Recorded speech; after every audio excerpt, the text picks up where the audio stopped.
The complexity of the project is in a way a challenge, but it's also quite an enormous strength. Another strength of the project is really its ability to mediate very different vocabularies around the social phenomenon that we're witnessing. So there is a lot of funding in the field of anti-trafficking. And so I think by trying to dissociate anti-trafficking from trafficking for sex work or just sex work, I think the project is looking at very similar vulnerabilities that women face, but in quite different sectors. And to shift the vocabulary around it, to actually say it's probably not just trafficking, but it's labor exploitation, it's extreme exploitation, it's exploitation at the workplace, right? So it's in a way the ILO is leveraging its focus on core areas such as workplace fairness and anti-discrimination and decent work, to then speak to the anti-trafficking community, which is fast and it's growing and has a very limited understanding of what trafficking means. So I think there are many quite crucial features of the project, and I hope by the end of 5 years it would have made a significant game change kind of effect. Absolutely right. I think trying to harness the aspirational aspects of migration, and that actually migration can be positive, and it's a positive experience. I'm a migrant myself, so it's a question of, we are very keen to highlight the significance of the migration and how, in fact, when women come back, it can be far more empowering just in terms of how they negotiate with family members, and we're not keen to keep highlighting everything that can go wrong. But I think at the same time, we know that migration is determined fundamentally by borders and by states. And unfortunately, I think that the way that states talk to each other is mediated by a whole range of other strategic concerns. And it often seems to be in their interest to push back against migration in all sorts of ways, and have different streams and pathways for migrants depending on whether you're qualified or not. And that seems to be a reality of international mobility as well.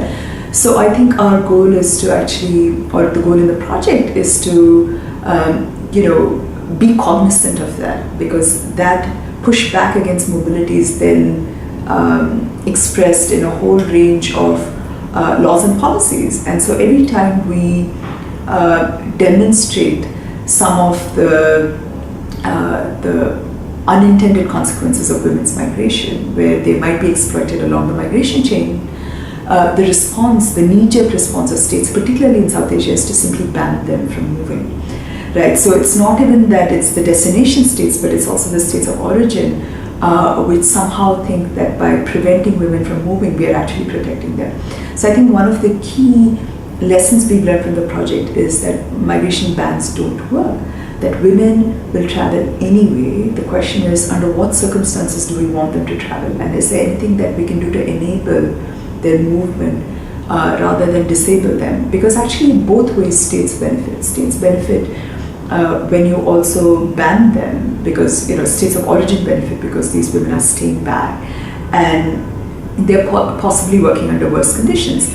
But destination states also benefit when you prevent women from coming in, because you're just making it that much harder, and intermediaries then have perverse effects in terms of the labor market. And it's often possible that employers as a result benefit from women who are irregular in some way, so that they can push down their wages. So actually states, customers, consumers, intermediaries, pretty much everyone benefits from these bans. So I think if you look at the stories of our women who are in the project, it's really, we want to push back against this idea that women should stay back, then they'll be safe. So when we mean safe migration, we mean safety in migrating, in moving, rather than staying back. Whereas it's the working classes, the working class people who migrate between these markets who will suffer the most. And I think it is true. I think in the South Asian context, and I think this is a particularity of the South Asian context, where we do think of working class women in a particular way as victims, right? And not as economic agents, but as victims.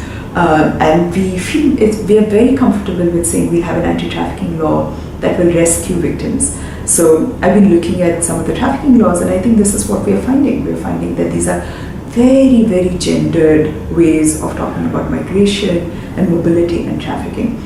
And this is what I'm hearing from our project managers in Nepal and Bangladesh as well. When they think trafficking, they think women. They used to think sex workers, and now that has moved to some extent, both internationally and domestically.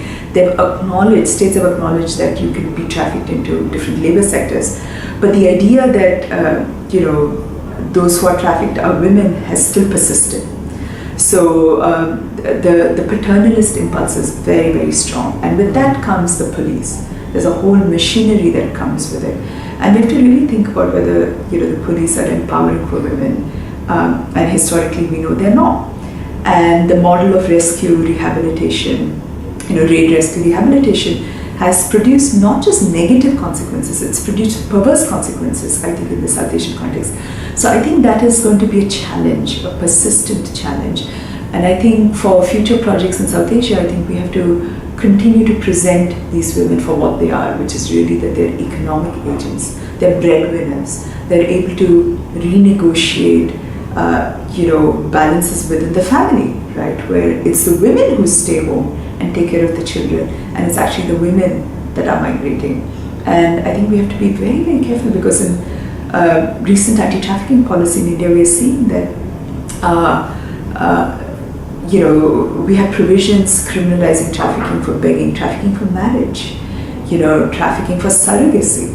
Right? In all of these instances, it's really women, possibly from the same class as the women who are domestic workers and who are going to Jordan for factory work. They're the same women. They might well be the women who might have considered sex work at some point, may have gone to the Middle East for domestic work, but because their passports are confiscated and they're not paid, then become sex workers. Right? So there's a way in which women move around different traditionally female markets, and they may well be commercial surrogates who have earned a very large sum of money for the sake of their families. So these are women who will earn some way or the other, and if we respect them as economic agents, I think we can empower them in some way or the other, economically and legally, and in terms of the policy. But if you're going to constantly reinvent victims in sex work, if not in sex work, then in commercial surrogacy or in domestic work, then it's a losing battle.